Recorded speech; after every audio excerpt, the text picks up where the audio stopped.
Good morning, everyone. I'm on a quick break between my work calls, and the kids are in school today. So last night I was able to finish up the power box and just wanted to give you a quick overview. Again, this was a do-it-yourself kit from iceholepower.com. Great little kit of parts and pre-cut things. If you haven't seen my other videos, you can go back and check that out for a little bit more first impressions look at it. So last night I figured out what I was going to do, got everything wired, and here we go. We got the finished box. Actually, I probably should have got the scale to weigh it, but everything's wired and complete. Easy, easy handle to hold. See, we got a switch on the end, the speakers, everything is set up and ready to go. What I elected to do was I have two sets of banana posts, my main controls, the lights, the radio, and then I put an SAE plug here. So this is my terminal to charge my batteries using one of my battery tenders that I already have for the car, the motorcycle, etc. I can plug right into here. So let's quick open it up. I'll show you what's inside and then how it functions, and talk a little bit about how I'm going to use it. So inside looks like a mess, but it's very organized. We have two, one on this side, one on this side, 12 volt, 9 amp hour lead acid batteries right now. In the future, I may go to the lithium ion phosphate batteries. They're lighter and have higher capacities, and actually they're a more true deep cycle type battery. So they're wired in parallel, and we have a fuse right here with a 10 amp fuse to protect everything that's in the power box or that we connect to the power box. This yellow fuse is a 7.5 amp fuse from the battery tender, and that harness runs across to the back of the SAE plug over here. This is the Bluetooth amp and receiver wired to the speakers. It has a volume adjustment knob right here. I haven't even taken it up to full volume yet because it's pretty loud. The two speakers are 4-inch pile marine grade speakers. They have a gasket as well to help seal them on the outside. And then as we wired everything here, we came over and we wired a master switch. And then from that master, we daisy chained all of the accessories. So the banana terminal plugs here and here, the USB sockets, the voltmeter, the cigarette style 12 volt adapter socket, and then the light switch itself. So that's how it all worked. It was very helpful from Jeremy at Icehole Power.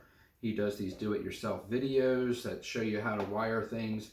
Also, JDS Outdoors has a few comments. So that closes up nice. And what we end up with is we can power on. We've got backlit switches. So that you can see I've got 12.8 volts. I've got my USB 5 volt, 2.1 amp out charge ports. Then I also have LED lighting. So if you're carrying it around, it's kind of like a flashlight back and forth, maybe across your campsite or wherever we're at. I don't know how much we'll use it. I also can just flip them on when I'm in the camper. These can now light inside the storage area. So I was originally going to put lighting inside the storage area. I may still, but this will be my first resort. I can just flip that switch right when I walk in the door, and I have my lights. Then we have the speakers, and they turn on with that switch.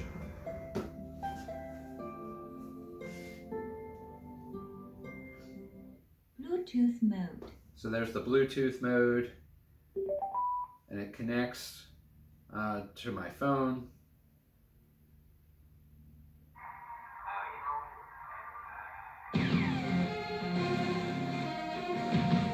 And then I can control the volume just from the phone.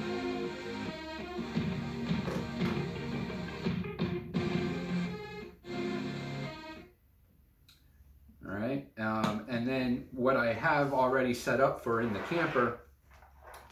Here's our banana post. I did 90-degree banana posts so that I can just set them right here in the top. And with or without a switch, but I'll show you the switch option. It just plugs together with the pre-made harness that I made the other night. So I have a full LED bar. This is the one that I'll hang in the camper.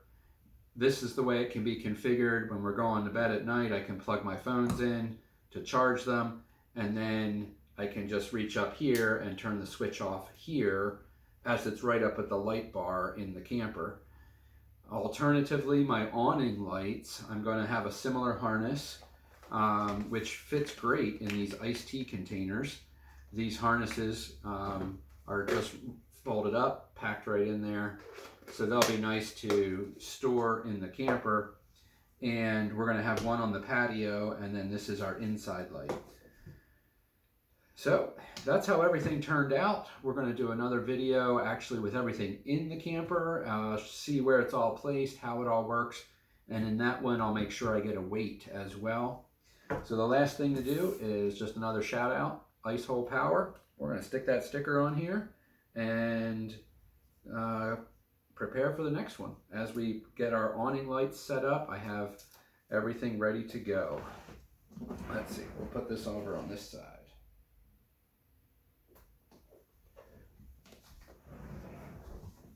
So again, shout out to Ice Hole Power, nice do-it-yourself kit, all the stuff, even if you want to buy it from them directly, it supports a good local business and veteran-owned. So, nice product. I'm really happy with it. It'll be great for us to use both in the little camper, other events, maybe even just going to sporting events, things like that. There we go.